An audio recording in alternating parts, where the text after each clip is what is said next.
queria chamar aqui o pastor Augusto. O pastor Augusto é presidente do nosso conselho, do Conselho de Pastores de Poá. O pastor Augusto está à frente do Conselho de Pastores nessa gestão. Queria que o pastor Augusto estivesse orando pelo pastor Carlos Cardoso. Por favor, pastor Carlos. Fica à vontade. Nós hoje somos pastores pastoreados pelo Senhor. Vamos orar, querido, em nome de Jesus. Se você puder estender as suas mãos para cá, pedir a graça de Deus sobre a vida do pastor Carlos, em nome de Jesus. Senhor nosso Deus e nosso Pai, graças nós te damos, ó Deus, por esse momento tão especial em nossas vidas. Agradecemos ao Senhor, ó Deus, por essa manhã tão gloriosa, por esse momento, Deus, onde nós nos ajuntamos aqui na Tua presença, para ouvir o recado do Senhor, ouvir a Tua palavra, ouvir a direção do Teu Espírito Santo para nossas vidas. Nós clamamos ao Senhor e agradecemos ao Senhor pela Tua presença maravilhosa conosco, porque a Tua palavra nos garante, Deus, que onde tiver 2 ou 3 reunidos, aí o Senhor está, e o Senhor é a pessoa mais importante aqui nesse lugar, nesta manhã. Meu Deus, eu quero pedir a Tua graça, a Tua misericórdia sobre a vida do pastor Clodoaldo, ó Deus, que dirige essa igreja. Continue derramando bênção sobre a sua vida, sobre a vida da sua família, sobre o seu ministério. Abençoa também o pastor Carlos, ó Deus, que vai trazendo o recado do Senhor, a mensagem da Tua palavra. Tudo aquilo, Deus, que o Teu servo colocou no coração para trazer aqui aos nossos corações nessa manhã. Que o Senhor esteja trazendo a sua memória. Que a palavra, Deus, saída da boca do Teu servo, ela seja verdade em nossas vidas. E que nós possamos, ó Deus, em nome de Jesus, colocar em prática tudo aquilo que nós recebemos do Senhor todos os dias. Porque a Tua palavra é alimento sólido para nossas vidas. Por isso, ó Deus, nós queremos mais uma vez ser alimentados nesta manhã. Peço ao Senhor, ó Deus, continue abençoando os Teus servos que estão aqui, Pai, os pastores, ó Deus, irmãos que estão aqui conosco nessa manhã. Que cada um de nós, ó Deus, possamos sair daqui com a nossa porção. Oramos ao Senhor e Te agradecemos. Oramos no nome de Jesus. Amém e amém. Deus abençoe. Muito obrigado, pastor. Muito bom dia, pastores. Podem sentar-se.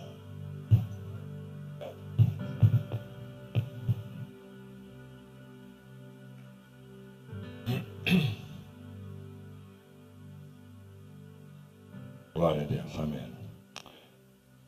É uma honra, irmãos e colegas de ministério, poder ministrar a palavra de Deus para vocês. De facto, já tenho ministrado para pastores muitas vezes em Portugal, muitos deles brasileiros. Há muitos trabalhos, muitos ministérios, muitas igrejas implantadas, idas do Brasil para Portugal, e que têm sido uma bênção, têm ajudado a ganhar muitos portugueses para Jesus. Para vocês, antes de eu pregar, para vocês poderem perceber um pouco quem eu sou pastor de uma igreja que se chama Igreja Cristã Manancial de Águas Vivas. É uma igreja de origem pentecostal. Eu converti-me nesta igreja há 41 anos, certo? Há 41 anos eu converti-me nesta igreja. Na realidade, eu não nasci em Portugal, eu nasci em Angola. Eu fui um guerrilheiro do MPLA, do Movimento Popular de Libertação de Angola, que é comunista, que por causa da guerra civil teve que fugir, senão matavam. E venho a converter-me em Portugal. Estou a falar de 1976. E converto-me, recebo Jesus na igreja da qual eu sou pastor. Era uma igreja das Assembleias de Deus.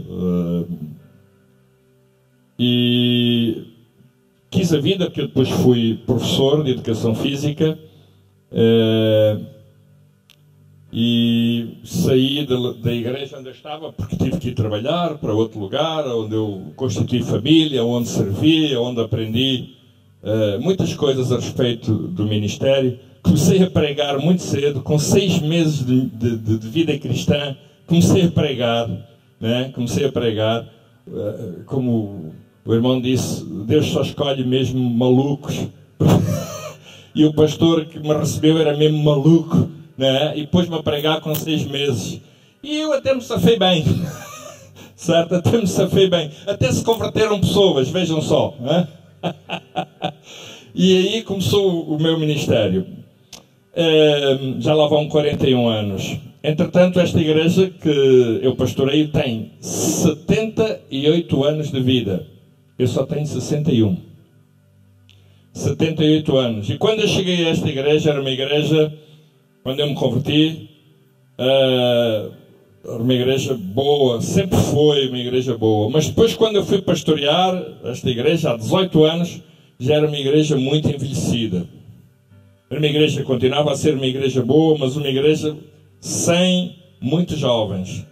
Era uma igreja que já não teria muito futuro. Aliás, como muitas igrejas em Portugal que estão a envelhecer e que estão até a fechar. Certo? Porque não se rejuvenesceram e então estão a fechar. E eu percebi isso, né? Eu olhava para a igreja e eu sabia que tinha que fazer alguma coisa. Havia uma intuição em mim que sabia que tinha que fazer alguma coisa. Então orei a Deus e decidi traçar um caminho de maneira a poder rejuvenescer a igreja. Recebi uma igreja que na altura teria uns 210, 220 membros. Graças a Deus hoje temos 500 pessoas naquela igreja e várias igrejas, e estamos a plantar outras, e isso é muito bom, com muitos jovens, e isso é extraordinário. Então, aquilo que eu quero partilhar com vocês tem muito a ver com a minha experiência ministerial, não é? A minha experiência ministerial. Então, irmãos, eu creio que pode ser muito útil para vocês. Vou falar-vos de alguns problemas que nós temos em Portugal e na Europa. Os contextos de Portugal e dos europeus em geral, se calhar serão diferentes do contexto que vocês têm no continente americano e, em concreto, no Brasil. Mas há muitas coisas que eu penso serem comuns. E algumas das coisas que eu quero falar hoje, penso que poderão ser comuns e poderão ajudar.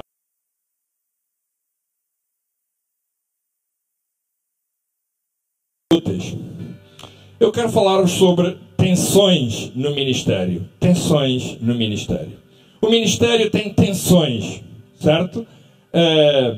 Há coisas no ministério que nunca se vão resolver. Nunca. Por muito que a gente possa andar aqui, acolá, ir à África, à Europa, à Ásia, onde quer que seja, tensões no ministério nunca se vão resolver. Elas fazem parte do próprio ministério. O ministério é feito permanentemente de tensões. No ministério, nada se resolve, tudo se lida, tudo se gera, tudo se administra. Por exemplo de tensões. Há sempre tensão, todos nós temos sempre tensão entre a visão e a provisão. Eu não sei como é aqui, mas na minha igreja eu tenho sempre este problema. Às vezes há dinheiro, às vezes não há. Mas a visão há sempre. O problema é que às vezes não há dinheiro para sustentar a visão. Então temos sempre esta tensão, não é? Há esta tensão permanente, em que temos visão e dinheiro. Não é? Aliás, nós encontramos isso nas Escrituras. Paulo, ele dizia assim: irmãos, eu sei ter muito e sei ter pouco. Sei viver com muito e sei viver com pouco. Ou seja, há esta tensão entre o muito e o pouco, muito e pouco, muito e pouco, pouco e muito, pouco e muito. Sempre isto. Eu não sei, não é? Seria bom que houvesse igrejas que tivessem tanto dinheiro que nunca tivessem estas tensões. Mas, no nosso caso concreto, de uma maneira geral e do que eu conheço, há sempre estas tensões entre a abundância e a escassez. Outra tensão é entre a teologia arminianista e a teologia calvinista. Há sempre debates, reflexões quando nos encontramos pastores. Uns são arminianos, outros são calvinistas. Olha, eu já nem sei o que sou. Eu às vezes sou uma coisa, outras vezes sou outra. Certo? Às vezes dá jeito de ser calvinista, outras vezes dá jeito de ser arminianista, outras vezes não dá jeito de ser arminianista, outras vezes não dá jeito de ser calvinista. São tensões. Nunca se vão resolver. Sempre vamos ter esta reflexão, sempre vamos ter este debate. Vai passar a história e vamos ter sempre este debate. Há tensões entre o perdão e a reconciliação. Sempre vamos ter nas nossas igrejas, nos nossos ministérios, sempre vamos ter conflitos onde vai ser preciso perdoar e reconciliar. Sempre. Vamos ter sempre tensões entre o orgânico e o institucional. Vamos ter sempre tensões entre a estrutura e a cultura. Vamos ter sempre tensões entre a fé e a razão. Vamos ter sempre tensões entre a contemplação e a ação.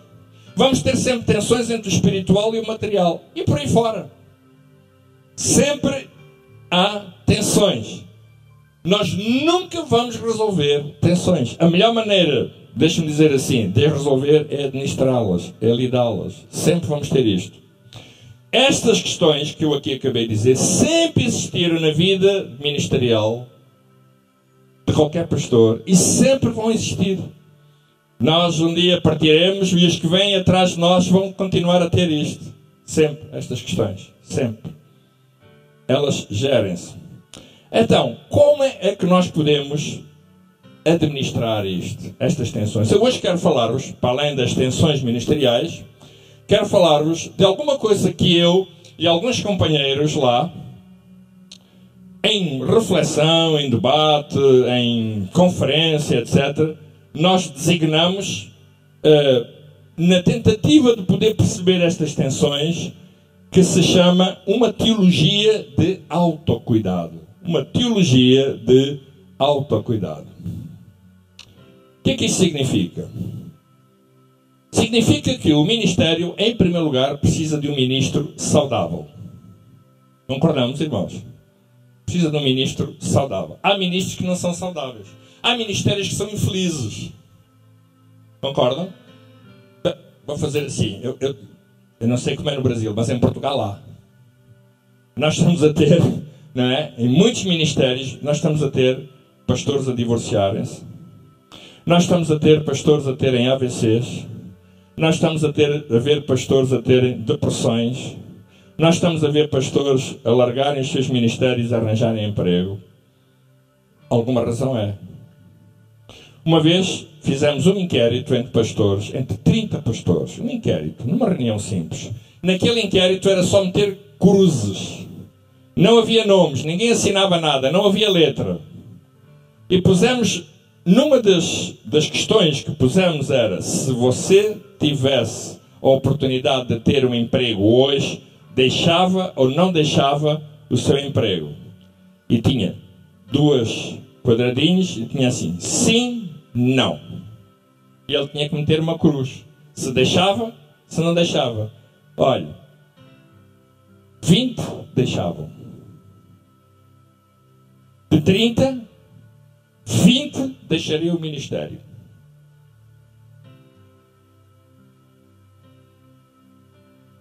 O ministério necessita de um ministro saudável. Ou seja, isto tem a ver com a teologia de autocuidado. Em primeiro lugar, como podemos desenvolver uma teologia de autocuidado? Vou falar da minha própria experiência e da experiência de alguns meus amigos lá, pastores, alguns destes que o querido amigo Clodoaldo acabou de dizer. Primeiro, ter um tempo sozinhos. Irmãos, o ministério tem sempre pessoas. Sempre. Sabemos isso. Tem sempre pessoas. Sempre. Sempre estamos rodeados de pessoas. E precisamos de ter um tempo sozinho. Jesus, muitas vezes, depois de grande turbulência, de grande agitação na sua vida, Jesus era um homem de ação. Nós verificamos, ele sempre estava envolvido em alguma coisa, andava de um lado para o outro, pregando, curando, fazer. Estas coisas têm sempre muita atenção. Em muitas circunstâncias, Jesus, quando acabava o dia, ele retirava-se para ir orar. Para ficar sozinho. Certo? Para ficar sozinho. Estar sozinhos leva-nos a tomar decisões importantes e alinharmos tudo com a decisão que tomamos. Certo? Estar sozinhos leva-nos a tomar decisões importantes e alinharmos tudo com a decisão que tomamos. O que muda não é a decisão, mas estarmos comprometidos com a decisão que tomamos. Porque às vezes tomamos até boas decisões. O problema é que nós não somos consistentes com a decisão que nós tomamos. Está certo? Eu vou dar um exemplo. Aqui há uns anos, né, no meio disto, eu já tenho como pastor, tenho 25 anos de vida pastoral. E eu ia perdendo a minha família. A minha mulher teve uma depressão terrível. eu ia perdendo a minha família.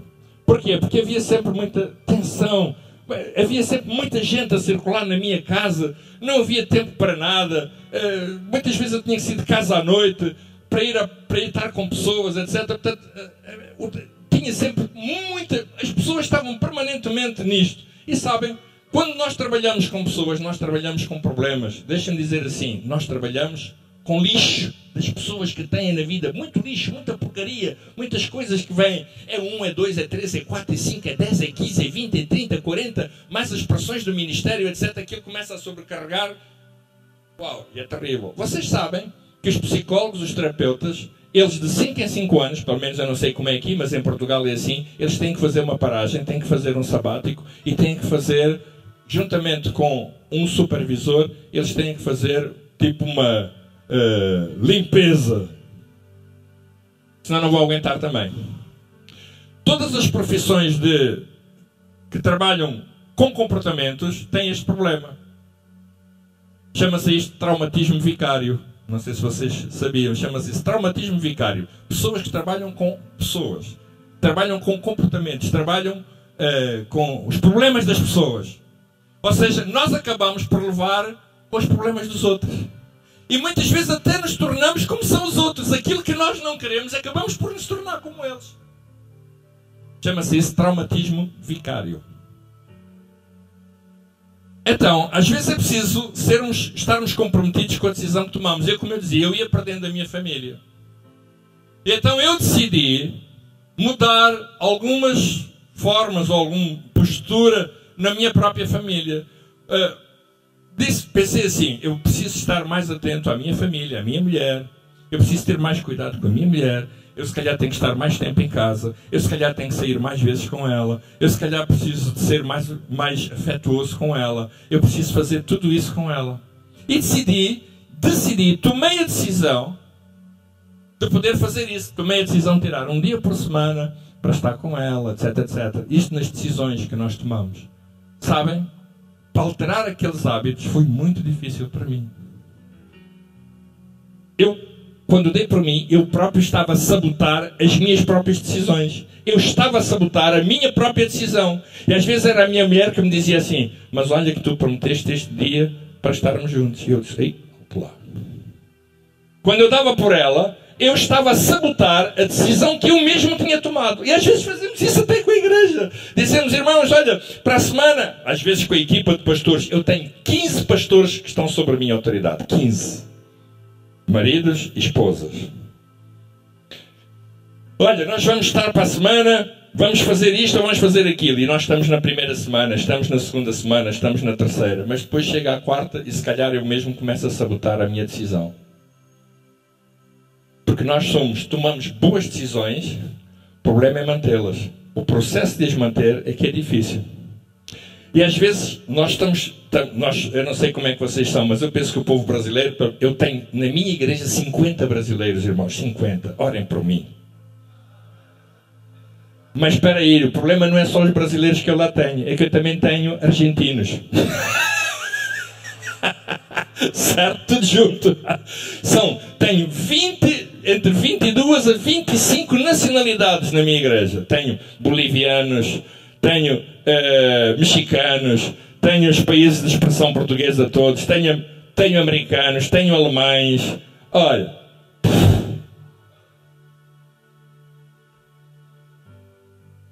então há realmente este aspecto que de facto os brasileiros lá são pessoas de cultura quente, emocional, não é? É giro quando nós estamos a louvar a Deus, nós vemos os europeus mais fleumáticos, não é? As mãos mais caídas, os brasileiros pulam, certo? Levantam os braços, aleluia, glória a Deus! E os europeus começam a olhar assim umas coisas. Eu aprecio isto. Eu sou angolano, não se esqueça. Ou seja, muitas vezes as nossas decisões estão certas, mas nós não estamos preparados para as mesmas, porque elas são muitas vezes tomadas de uma forma correta, de facto, mas o problema é que nós não estamos preparados para a decisão que tomamos. E às vezes boicotamos as decisões. E é aqui que muitas vezes Deus põe as coisas em ordem e torna mais claras as decisões que nós precisamos tomar. E aí nós precisamos mesmo de estar sozinhos, de repensar as coisas, de avaliar e pensar que quando tomamos decisões, aquilo não afeta só a mim, afeta todas as pessoas sobre quem eu tenho autoridade. Quando eu tomo decisões, não afeta só a mim, afeta a equipa de pastores.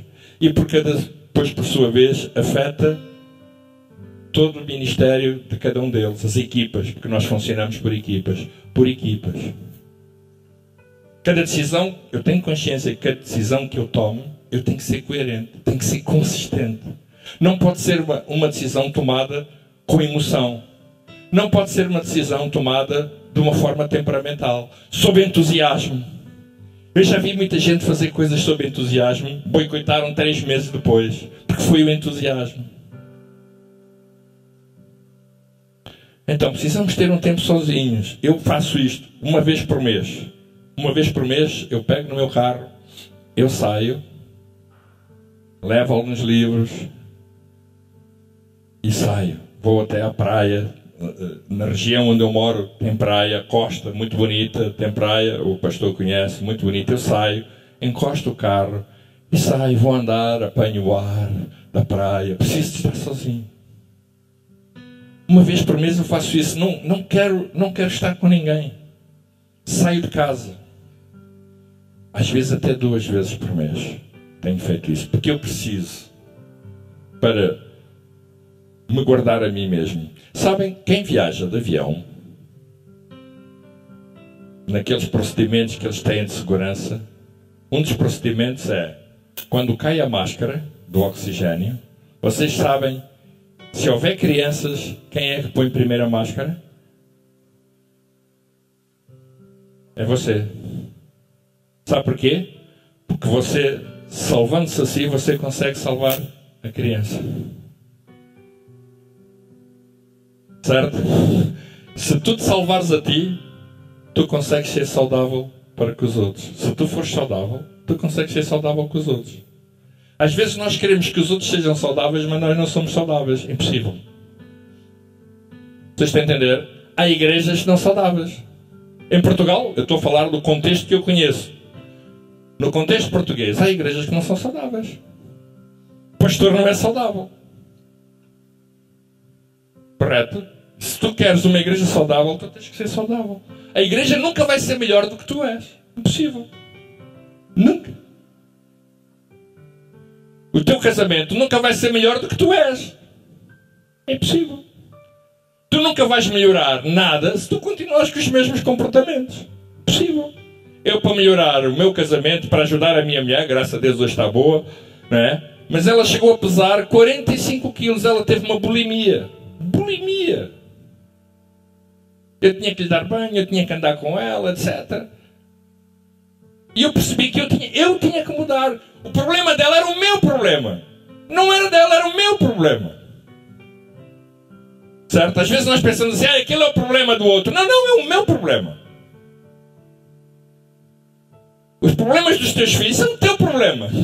Não é deles, é teu. Portanto, se alguém tem que mudar, eu faço parte de um grupo, nós chamamos um grupo, é um grupo de 12 pastores que têm amigos, João Martins, algumas pessoas que fazem parte. Há 7 anos, de 15 em 15 dias, todas as segundas-feiras, nós nos reunimos. Todas as segundas-feiras, de 15 em 15 dias, nós nos reunimos. Vai fazer agora 8 anos, este mês. Todas as segundas-feiras. Somos 12. E ali partilhamos os nossos problemas, as nossas inseguranças, as nossas dificuldades, etc. E sabem, quando eu fui para aquele grupo há 8 anos, eu estava a passar uma crise familiar terrível. A minha mulher estava em profunda depressão e aquilo estava a afetar muito o nosso casamento, a nossa relação. Eu não estava a conseguir lidar com aquilo. E quando entrei naquele grupo de pastores, eram só pastores, o meu alvo era só um, que era: como é que eu podia encontrar soluções para mudar a minha mulher? Ao fim de 3 meses lá andar, descobri que não posso mudar a minha mulher. Só posso mudar a mim mesmo. Eu não tenho capacidade nem poder de mudar quem quer que seja. Essa capacidade só Deus tem. Concordamos? Mas eu tenho a capacidade de mudar a mim mesmo. Eu posso mudar os meus hábitos hoje. Posso mudar o meu comportamento hoje. E eu percebi, espera aí, tu vieste com a motivação errada. E rapidamente eu percebi, no meio daquele grupo, eu percebi, espera aí, Carlitos, quem está a precisar de ajuda és tu. Tu é que precisas de ajuda, querido. Não é a tua mulher, és tu. E sabe, eu ao mudar os meus comportamentos, eu consegui ajudar a minha mulher. Mas eu não consegui mudar a minha mulher. Só consegui mudar-me a mim mesmo. Portanto, numa decisão, quando nós tomamos essa decisão, sempre afetamos alguma coisa ao nosso redor. Ou a equipa, no ministério, se for a nossa vida pessoal, no nosso casamento, a nossa família, sempre mudamos alguma coisa que tem a ver com a nossa decisão. E neste caso concreto, eu mudei a mim mesmo. Eu tomei uma decisão. É assim, eu preciso melhorar como pessoa. Eu preciso melhorar como marido. Eu preciso melhorar como pai. Eu preciso melhorar como pastor. Eu preciso melhorar como colega, como companheiro. Eu preciso melhorar. Não são os outros, eu preciso melhorar. Porque eu, ao melhorar, eu vou influenciar os outros. Porque os outros sempre vão fazer aquilo que eles observam que tu fazes. Tu és o líder, tu és a autoridade. Em segundo lugar, nesta teologia de autocuidado, precisamos de aprender a lidar com os nossos stresses interiores. Lidar com os nossos stresses interiores. O primeiro era termos um tempo sozinhos. Certo? Não se esqueça disso. De reflexão, de avaliação. Termos isso. Precisamos estar sozinhos. Em segundo lugar, lidarmos com os nossos stresses interiores. O stress é um companheiro diário de qualquer ministro. Há stress bom e há stress mau. Às vezes há amigos que dizem assim: Carlos, eu ando muito estressado. Eu digo às vezes: olha, que bom. Bom, às vezes o stress é importante no ministério, porque é o stress que é a nossa motivação para continuar. Agora, é preciso saber e escolher se é stress bom, se é stress mau. É um pouco assim, deixa-me pôr assim. Eu vou ter um bocado de cuidado a dizer isto. É como a ira. Há boa ira e há má ira. A ira que nos faz mudar as coisas. A ira contra a injustiça. A ira contra aquilo que está desorganizado. A ira contra o caos. A ira contra o pecado. A ira é ótimo. É bom que tu tenhas. Certo? Porque uma pessoa que não tem ira contra o pecado, que não tem ira contra a injustiça, que não tem ira contra o que está desorganizado, que não tem ira contra o caos, não muda nada. Está satisfeito? Por isso é que temos muitas igrejas paradas, estagnadas, porque não tem ira com nada. Está tudo bem, está tudo satisfeito, ok, tudo segue normal. Mas se temos ira contra a injustiça, se temos ira contra o pecado, se temos ira contra a coisa, nós vamos mudar. Vamos nos fazer alguma coisa, nós vamos mudar. Certo? Eu lá na igreja que eu pastorei, há coisas que me fazem irar. Boa ira! Às vezes há coisas que estão desarrumadas, eu não gosto. E eu vou ter... Eu ontem contei aqui à noite um caso. Nós temos uma senhora, que é a nossa irmã na fé, e é paga para fazer a limpeza da igreja. É paga, ela trabalha a tempo inteiro. Isso bem, trabalha a tempo inteiro. Ela recebe, com os descontos que fazemos à Segurança Social, eu não sei como é que vocês chamam aqui. Também é Segurança Social. Com os descontos que fazemos, somos nós que pagamos, é à volta de 600 euros. 600 euros multiplicado por 3 dá quase 2.000 reais. Se vocês quiserem, podem ir para lá que eu dou-vos emprego. Certo?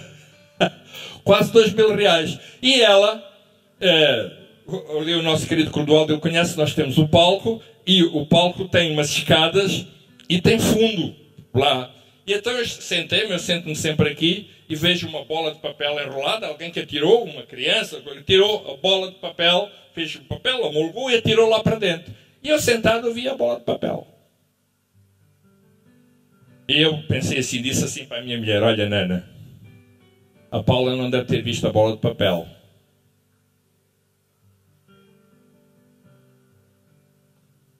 E no domingo a seguir sentei-me e estava lá a bola de papel.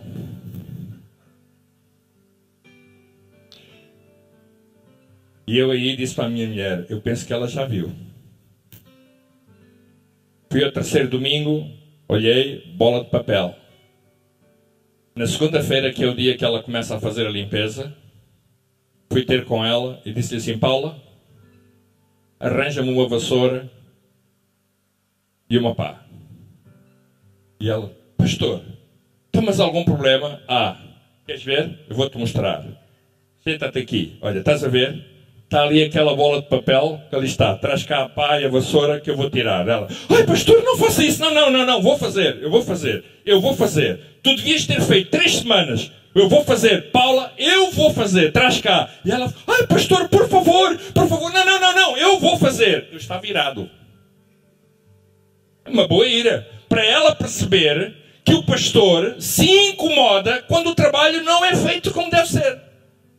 Agora imaginem que eu deixava estar. Ela ia perceber assim, a mensagem que eu ia passar era assim, está tudo ok, está tudo bem. Vocês entendem? Vocês estão a entender? Está tudo bem. Aquilo não me incomodava. Então a ira é boa. Agora a ira é má. É como o stress. Há stress bom, há stress mau. Uma das capacidades de um líder, de um ministro, é saber lidar com o stress. Olha, aquele stress de nós querermos de alcançar as pessoas para Jesus. Uau, cada domingo levantar para ir pregar. Uau, o que é que vai acontecer? O que é que não vai acontecer? O que é que Deus vai fazer? O que é que não... Pelo menos comigo acontece assim. Uau, pá, será que eu vou pregar? Quantas pessoas se vão converter? É bom, é um stress ótimo. Agora aquele stress que muitas vezes me deixa frustrado porque os outros criticam, porque os outros dizem alguma coisa menos boa a meu respeito e que eu deixo entrar na minha vida, é péssimo. Não devo permitir isso. O stress perigoso é aquele que vem de dentro, é aquele que eu deixo entrar cá dentro, é aquele que se acumula cá dentro. Stress, esse é perigoso. Quanto menos for o stress interno, melhor nós estamos preparados para lidar com o stress externo. O stress externo sempre vai existir. Agora, o que entra cá dentro só existe se eu quiser. Certo? O exterior eu não posso controlar. Eu não posso controlar as ações das pessoas. É impossível. Eu não posso impedir que as pessoas digam mal de mim. Mas o que eu posso impedir é que aquilo que elas digam mal provoque stress interno. Eu sei que vocês nas vossas igrejas ninguém diz mal de vocês, mas eu na minha tenho gente que não gosta de mim. Certo? Vocês sabem, na minha, eu tenho gente que se senta e não gosta de mim. Vocês entendem? Não gostam. E alguém mas é assim, assado, e fez assim e tal. E aquilo vem logo. Alguns agora até tem um meio mais rápido de eu poder perceber. É no Facebook. Metem no Facebook. É? Escrevem no Facebook. E eu vou ler no Facebook o que eles dizem. Vocês entendem? Das duas, uma. Ou eu vou deixar aquilo entrar no meu coração e vou ficar, espera lá, pá. Estás a ver? Estás a ver, pai? Esta pessoa. Não, eu não permito isso, irmão. É assim, a gente lida com gente. Gente é gente. Certo? Gente é gente. Pessoas são pessoas. Temos que aprender, é assim mesmo. Eu não me deixo nem impressionar nem com os elogios, nem com as críticas. Não me deixo. Eu contava ontem aqui, à noite, para a liderança, que há pessoas na igreja, algumas pessoas, que durante estes anos, alguns chegaram ao pé de mim, sempre que tínhamos novos projetos, chegavam ao pé de mim e diziam-me assim, pastor, eu estou ao seu lado, conte comigo, estou ao seu lado. Outros diziam assim, pastor, estamos atrás de si. Olha, quer uns, quer outros, já nunca mais os vi. Ficaram tão ao lado e tão atrás, que se perderam. Certo? Eu estou habituado, irmãos, não é? Ai, pastor, aqueles elogios. Ai, pastor, pá, fantástico. Palavra extraordinária. Que unção. Olha, eu não me deixo, sinceramente, eu não me deixo regular muito por isso. Eu prefiro ouvir a minha mulher lá em casa. Às vezes vem pessoas, ai, pastor, fantástico, muito bom. A minha mulher chega lá a casa e diz assim: Carlitos, olha, hoje não gostei muito. Olha, filha, hoje foste um bocado chato, sabes? E eu ainda digo: filho, mas sabes, o irmão tal disse que não, que foi muito bom. Filho, não vais nessa. Certo? Não vais nessa. Eu gosto mais da minha mulher, que ela senta-se à frente e quando eu estou a pregar, ela começa assim, às vezes faz assim com o relógio. E eu digo: pronto, não é o relógio que lá está, é o dela que conta. Nas igrejas temos lá um relógio, eu tenho lá um relógio, né? Mas aquele não conta, pastor, aquele não conta. O dela é que conta, que ela começa a fazer assim. Então, irmãos, precisamos de aprender a lidar com isto. Há stress externo, nós não podemos evitar, mas o interno podemos. Quais são as fontes de stress interno? Quais são as fontes? Olha, expectativas irrealistas. Fontes de stress interno. Expectativas irrealistas. Sabem que num ministério e num pastor a linha entre a visão e o delírio é muito curta? Eu vou repetir. No ministério e num pastor, a linha entre a visão e o delírio é muito curta. Ele não consegue muitas vezes descobrir o que é a visão e o que é o delírio. Alguns estão a ter uma visão, mas não é. Acabam por se tornar um pesadelo. Para muita gente. Alguns destroem a família, destroem a igreja e começaram com uma visão. E não é visão nenhuma. Eu vou-vos dar um exemplo. Eu tenho um amigo, há 20 e tal anos, ele convidou-me para ir pregar à igreja dele. E eu fui à igreja pregar. E quando eu chego à igreja, ele tinha assim um cartaz grande. Vamos ganhar 1 milhão de portugueses. Quando eu vi aquele cartaz, eu encolhi-me todo e eu digo assim: e já nem sei o que é que vou pregar. Certo? Já nem sei. 1 milhão de portugueses. Uau! Vamos ganhar 1 milhão. Toda a gente que entrava na igreja via lá aquele cartaz. Vamos ganhar 1 milhão de portugueses. Sabe o que aconteceu 25 anos depois?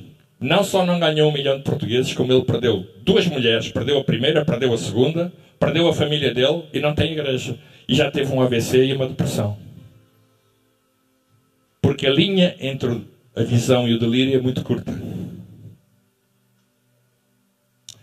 Às vezes há aquela... Olha, desculpem-me, irmãos, eu estou a abrir o meu coração com vocês. Há aquelas coisas que às vezes nós vimos. Nunca desista, nunca deve desistir e tal. É verdade, é bom, olha, há coisas que eu não desisto. Mas olha, vou-te dizer uma coisa. Hoje nós temos a tirania do não desistas e tem destruído muita gente.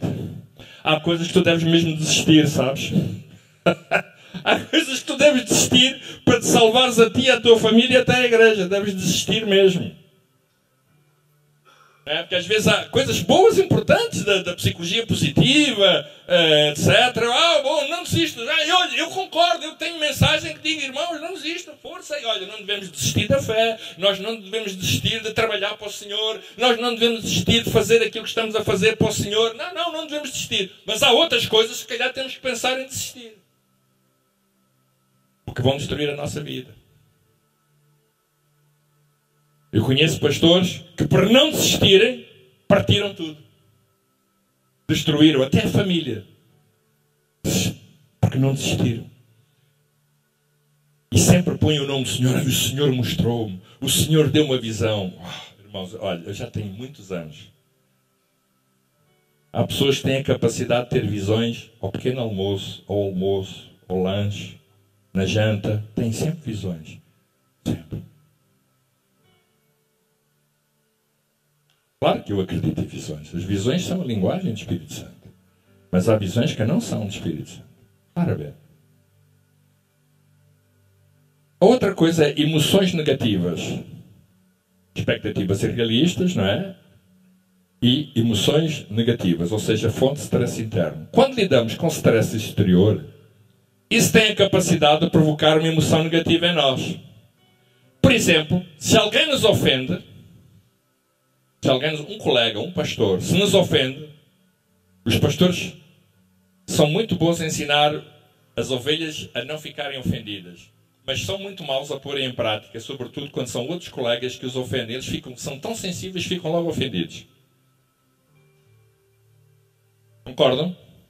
Nós sabemos tudo para os outros. Tudo, irmãos. Sabemos tudo para os outros. O problema é que quando chega a nossa vez, parece que nos esquecemos. E então, nós lidamos com a ofensa. Há pessoas... olha, eu tenho consciência que eu já ofendi outras pessoas. Eu já ofendi amigos. Eu já ofendi amigos da minha equipa. Irmãos, um dia eu zanguei-me com uma colega da equipa. Eu gritei tanto com ela, pus-me em cima da cadeira, irado que eu estava, tão zangado. E a minha mulher à frente a fazer-me assim.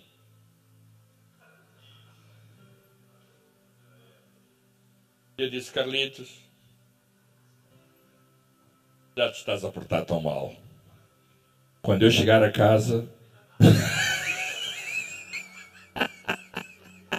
Quando eu chegar a casa, tu vais levar bem, pá, estou-te a dizer. Eu cheguei a casa, silêncio total.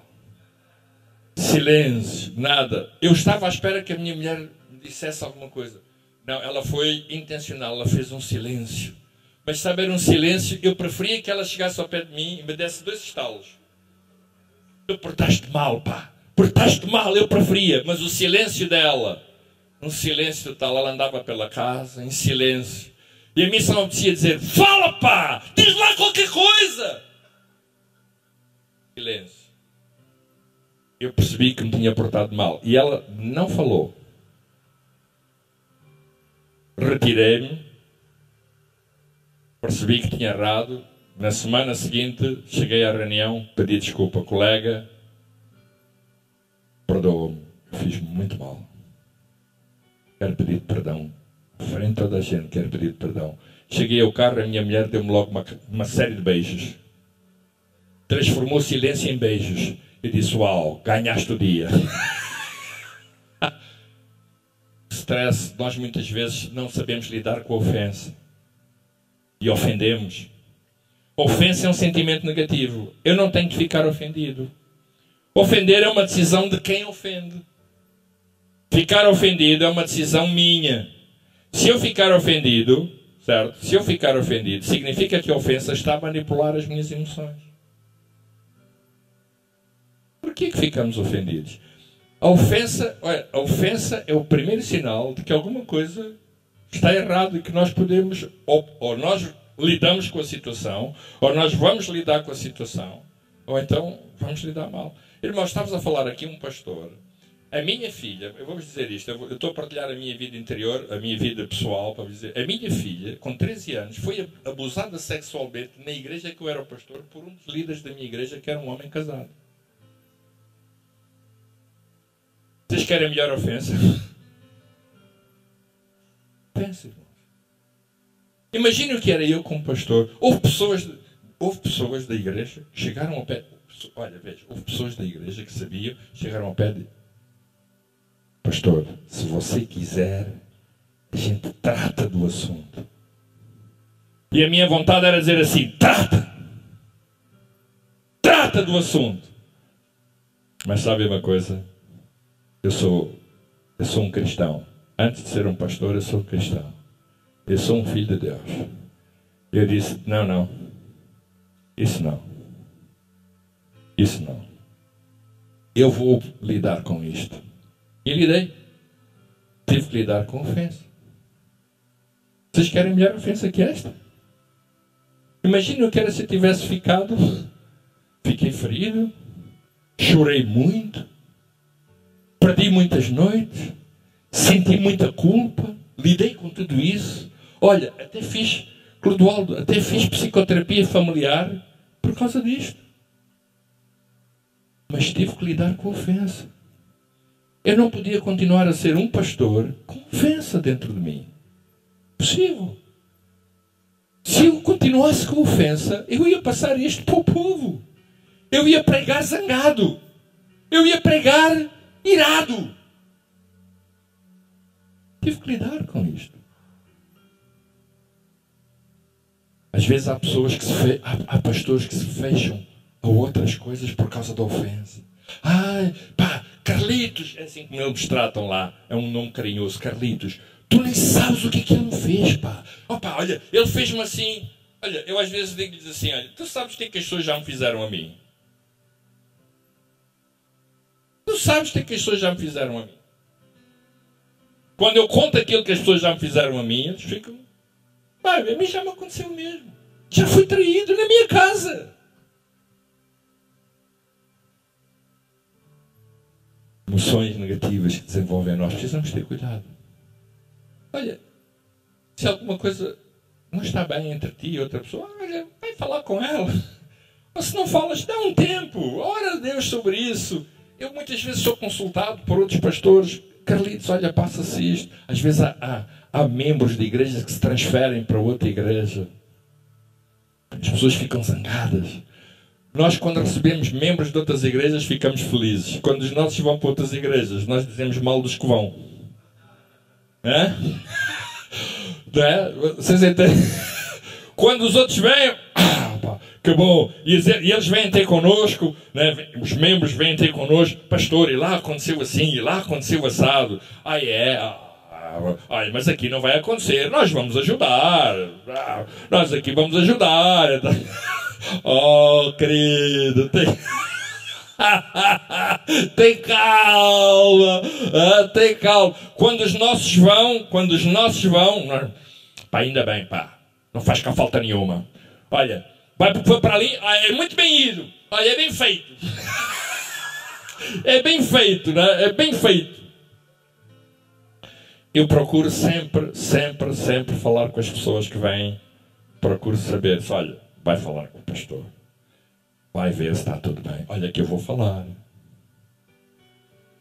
Olha que eu vou falar. E nós temos pessoas que tratam no ministério, cada um deles vão estar a falar. Vão mesmo falar. Tratar e ajudar. Nós não recebemos ninguém sem perceber como elas vêm. Irmãos, o mais importante não é como se entra numa igreja, é como se sai. Olha o que eu vos vou dizer. Vocês sabem, o mais importante não é como se entra, é como se sai da igreja, da outra. Entrar toda a gente entra. Agora, como se sai da outra igreja é que é preciso perceber como é. Vocês entendem? Emoções negativas. Conflitos não resolvidos, outra, não é? De stress interno. Num conflito deve-se buscar a reconciliação e não quem tem razão. Não quem tem razão. Isto acontecia muito no meu casamento. Em 35 anos de casamento, durante muitos anos, eu procurava ter sempre razão. A minha mulher disse-me assim um dia, disse-me assim, Carlitos, tu estás a ganhar todas as causas, mas tu estás a perder o meu amor. E eu, opa! Estás a ganhar todas as causas. E eu aí comecei a ouvir mais, a brincar mais e a entender que não é tão importante quem tem razão. O importante é mesmo nós conversarmos, nós resolvermos as questões. Às vezes demora o seu tempo, mas é bom resolver. As desculpas sempre trazem uma razão para o conflito. Sempre dizem, aconteceu isto, e foi por causa disto, e foi por causa daquilo outro. Eu fiz assim por causa disto. Olha, não interessa porquê que tu fizeste. Fizeste! Só vai pedir perdão. Olha, perdoa-me. Não é? Às vezes eu posso desculpar perante, por exemplo, a minha mulher, a dizer, olha, eu fiz isto porque aconteceu isto. Não interessa nada. Interessa, olha, fizeste. Pede perdão, não custa. Olha, perdoa. O assunto resolvido. Perdoa. Queremos pedir perdão, mas justificar porquê que. É uma coisa assim, não faz sentido. As pessoas têm a tendência para trazer para o conflito a sua explicação emocional. Em muitas situações no meu casamento eu dizia à minha mulher, sabes o que isto aconteceu? Olha, porque lá atrás, no passado fizeram-me assim, fizeram-me assado, eu fui guerrilheiro, eu fui assim. Olha, para ela está-se nas tintas para isso. As tintas, não sei se aqui, ou seja, ela não se importa tanto com isso. Quer lá saber. Olha, magoeia. Só tem que pedir perdão. As pessoas têm tendência para fazer isso. Vocês sabem, um conflito muitas vezes não se resolve sozinho. Deve ser confrontado. Devemos falar dos nossos stresses com alguém. Isso é muito importante. Eu tenho amigos, um deles é o Sidson Novaes, com quem eu falo dos meus stresses, muitas vezes, em muitas situações. João Martins, Mário Rui, amigos, eu falo dos meus stresses. Outro aspecto é continuar a crescer. Terceiro, continuar a crescer. Um líder deve ter uma fome enorme para crescer. Ele deve investir no seu próprio crescimento. Se eu não crescer, eu começo a ser uma tampa para a igreja e para o ministério e para a equipe. Eu preciso de crescer. Eu tenho fome de crescer. Eu estou há 5 anos aqui da aposentadoria, né? Aposentadoria. Ok. Estou há 5 anos. Mas quando eu penso nisso, fico muito estressado. Porque eu gosto de fazer o que eu faço. Eu amo fazer o que eu faço. Eu amo. Cada dia que eu me levanto da cama, eu saio empolgado da cama porque eu vou fazer uma coisa que eu amo e ainda por cima me pagam para fazer. Eu quero crescer. Eu tenho fome para crescer. Nós devemos passar este desejo aos nossos amigos. Querido, tem fome de crescer. Precisas de crescer. Devemos ter esta motivação sempre pronta a crescer, ir mais além. Pessoalmente, ministerialmente, em tudo, crescer. Quarto, devemos desenvolver amizades fortes e saudáveis. Ter uma boa rede de relacionamentos. O conhecimento não vem só da leitura. Os pastores fazem, eu faço muita leitura. Mas os relacionamentos importantes não vêm só da leitura, vêm da relação pessoal. Da relação pessoal. Na relação pessoal há vida. Certo? Na relação pessoal há vida. Há relacionamentos, deixa-me usar esta expressão que nós usamos em Portugal, que nos esticam. Estica, né? Um esticador, um elástico, que nos esticam. Há relacionamentos que nos esticam. Quando nós estamos perante aquela pessoa, eu digo, fantástico, epá, olha, eu saí de lá motivado, eu saí de lá com vontade de aprender mais, eu saí de lá com vontade, de chegar ao pé daquela pessoa e dizer assim, epá, olha, ajuda-me, olha, leva-me mais além, eu quero estar contigo, eu quero fazer coisas contigo. Esticam-nos.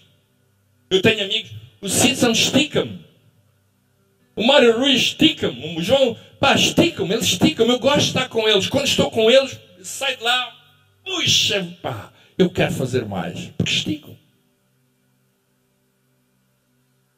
Um líder sozinho não cresce. Quando nós estamos magoados, ficamos sozinhos. Não queremos ninguém. Sabemos tudo, não queremos mais ninguém. Eu já estive lá, olha, aconteceu assim, aconteceu assado, a minha experiência foi muito negativa, eu agora quero ficar aqui. Nós dizemos lá, no meu canto, sozinho. Não caias nessa.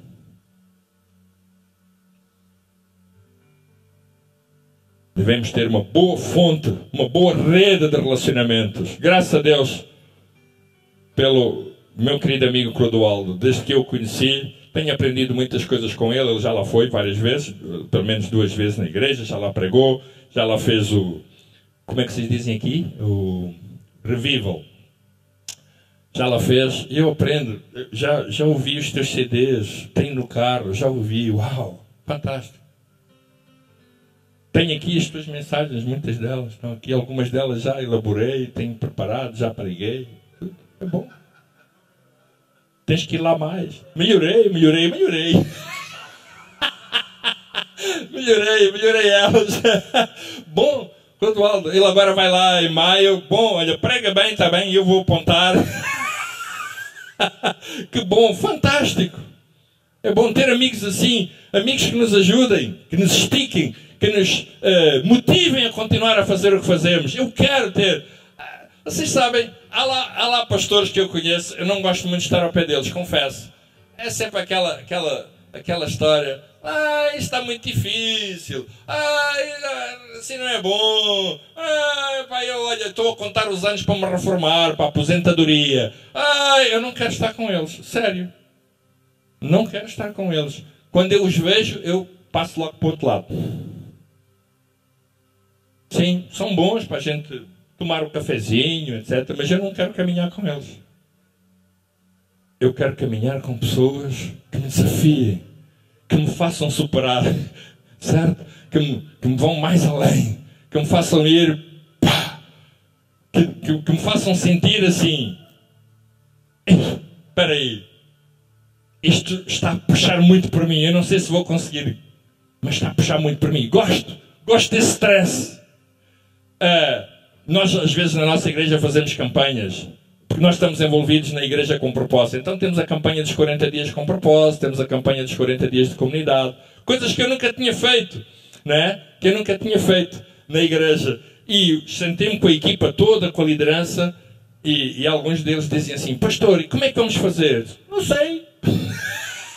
Olha, vamos caminhando, vamos estudando, vamos vendo, vamos fazer, vamos lendo, vamos aprendendo, vamos fazer este processo juntos, esta caminhada juntos. Olha, vamos ver, cada um de nós vai fazer isso. Uau, é um desafio enorme.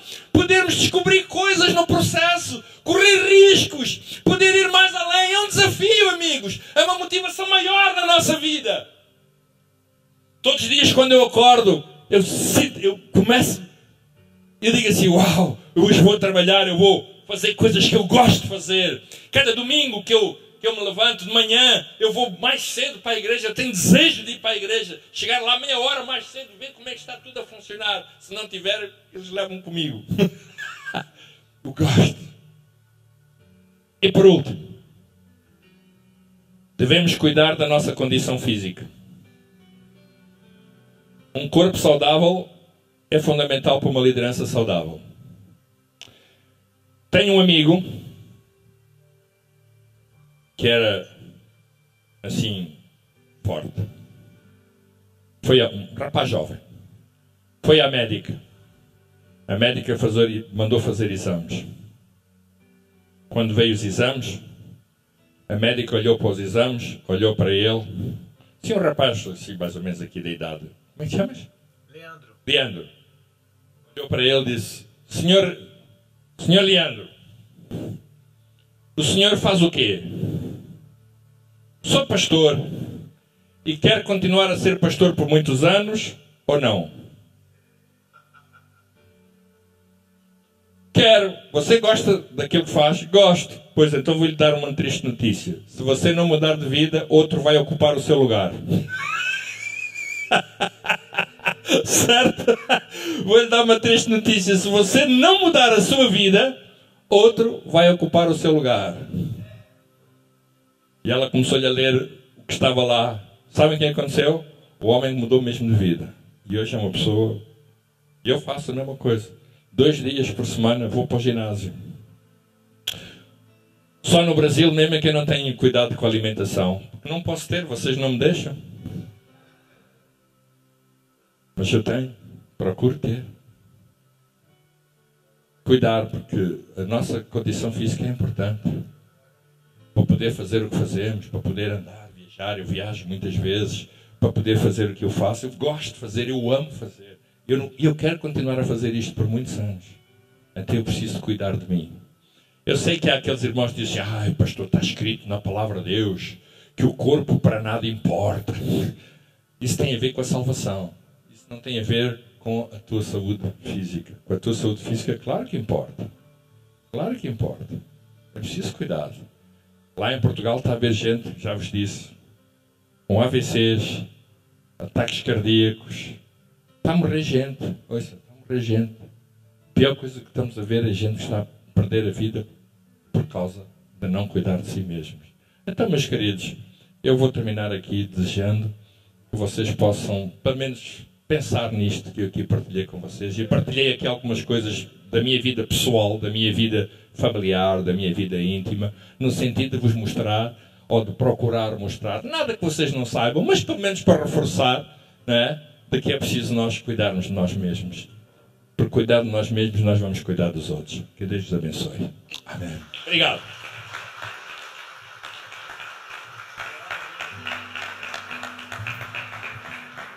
Obrigado, Carlito. Bênção, bênção, bênção. Vamos orar, irmãos? Falou de cuidado. O ser humano, a melhor forma do ser humano ser cuidado é quando ele é cuidado por outro ser humano. É uma forma, né? Os medicamentos nos cuidam, as máquinas, os equipamentos do ginásio, da academia nos cuidam. Os livros nos cuidam, mas as pessoas também nos cuidam, né?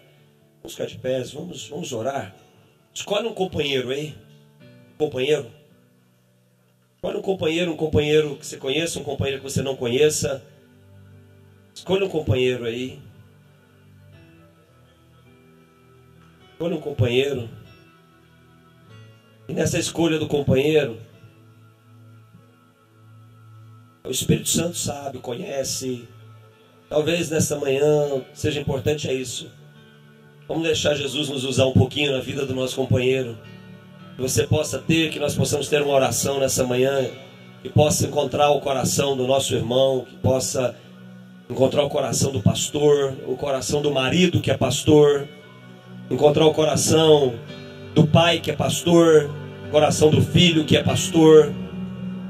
Que nessa manhã o Espírito Santo possa usar a oração desse nosso companheiro para encontrar o nosso coração, que precisa de tanto discipulado, de tanto ajuda, de tanto conselho, de tanta paz. Senhor, a nossa oração nessa manhã, Senhor, é essa, Senhor. Pastoreia a nossa vida e que haja longevidade em nós por causa do cuidado que temos em fazer aquilo que o Senhor confiou nas nossas mãos, Senhor. Senhor, nós começamos a reunião de hoje dizendo para o Senhor: nos pastoreia, Senhor. Nos pastoreia, Senhor, que a paixão da nossa vida, que atendermos o Teu chamado, não seja a causa das nossas ruínas, Senhor. Que a paixão da nossa vida, que foi dizer sim para o Senhor quando o Senhor nos chamou para cuidarmos das Tuas ovelhas, que essa não seja a causa da nossa ruína familiar, Senhor. Que não seja a causa da nossa ruína emocional, Senhor. Que essa não seja a causa da nossa ruína física, Senhor. Senhor, que a nossa história possa terminar muito melhor do que como ela começou, Senhor. Aprendemos nessa manhã, o importante é quando saímos de um lugar, quando se sai de uma igreja. Isso é muito importante, como se sai de uma igreja. Senhor, pegando esse aprendizado, eu quero lhe pedir ao Senhor, nos ensine e nos ajuda a sairmos bem da história dos nossos ministérios, Senhor. Nos ensina a sairmos bem da história da nossa vida. Que a nossa boa saída, Senhor, que os últimos dias da nossa vida, que os últimos dias à frente do ministério que o Senhor nos confiou, Senhor, seja uma boa saída, uma saída que tenha alegria na nossa vida, que traga alegria na vida das pessoas, que não haja saudosismo maior do que o tempo final vivido, Senhor. Senhor, que a nossa saída, Senhor, seja sempre gloriosa, que os nossos últimos dias sejam sempre gloriosos, satisfatórios, que tenhamos prazer, que tenhamos alegria, Senhor, em dizer: Senhor, muito obrigado por cada dia que eu vivi até hoje. Foram dias intensos com a minha família, com a minha esposa, com os meus filhos, com os meus pais, com os meus bons amigos, com a igreja. Senhor, nos ensina, Senhor. Nos ensina, Senhor. Nos ensina a sermos homens e mulheres, nos ensina a sermos pastores e pastoras, líderes, maduros com a nossa própria vida, maduros com tudo aquilo que vem de fora e quer se instalar dentro de nós, a sermos maduros para lidarmos, Senhor, com tudo aquilo que vem das pessoas e quer nos ferir. Senhor, ninguém pode nos ferir se não permitirmos. E nessa manhã, Senhor, nós ouvimos essa palavra. Nós vamos amadurecer, Senhor. Nos amadureça, Senhor. Nos renova, Senhor. Nos renova, Senhor. Senhor, nos renova. Pai Santo, muito obrigado pela vida de cada um dos meus irmãos nesse lugar. Cada pastor nesse lugar tem uma história importante. Tem uma história importante para sua casa, para sua esposa, para seus filhos, para seus maridos. Cada homem nesse lugar, cada mulher nesse lugar, cada líder nesse lugar tem uma história importante na vida de alguém. Tem uma história importante, Senhor, na vida da sua igreja. Tem uma história importante para a vida dos seus filhos. Senhor, e a nossa oração nessa manhã, Senhor, nos ajuda, Senhor, nos ajuda, nos fortalece, nos enche de vigor, nos desafia, Senhor. Que a nossa visão ministerial, Que a nossa visão, que o nosso sonho de fazer o que o Senhor quer não venha nos destruir, não seja pesadelo, não seja dor para nós, não seja frustrações para nós. Não crie uma casca de autoproteção que nos impede de sermos o que o Senhor quer. Muito obrigado, Senhor, pela vida do pastor Carlos Cardoso. Muito obrigado pelo carinho com que ele veio nos ministrar. Muito obrigado pelas experiências que ele compartilhou conosco. Muito obrigado pelo coração aberto dele para nós. Ele franqueou o coração dele para nós. Ele se permitiu ficar nu diante de nós para que aprendêssemos com ele, Senhor. Muito obrigado. Que o Senhor abençoe a vida do teu filho, prospere a vida do teu filho em todos os níveis. Senhor, que o Senhor continue abençoando a sua família, os seus filhos, seus netos. Senhor, que a igreja em Quimave, em Lisboa, continue avançando, Senhor, debaixo de um sentimento, de um coração de um pastor, Senhor, que quer cada vez mais diminuir para que os valores do Senhor cresçam na vida de cada um deles. Pai Santo, nessa manhã nós o abençoamos com uma palavra de paz, o abençoamos com uma palavra de saúde, de vigor, de ousadia, em nome de Jesus. E quanto a nós, Senhor, obrigado pela nossa porção de hoje. Obrigado, Senhor, por essa porção de hoje, Senhor. Bendito seja o nome da tua glória, Senhor. Bendito seja o nome da tua glória, Senhor. Aleluia. Aleluia. Aleluia. Aleluia. Aleluia. Glória a Deus.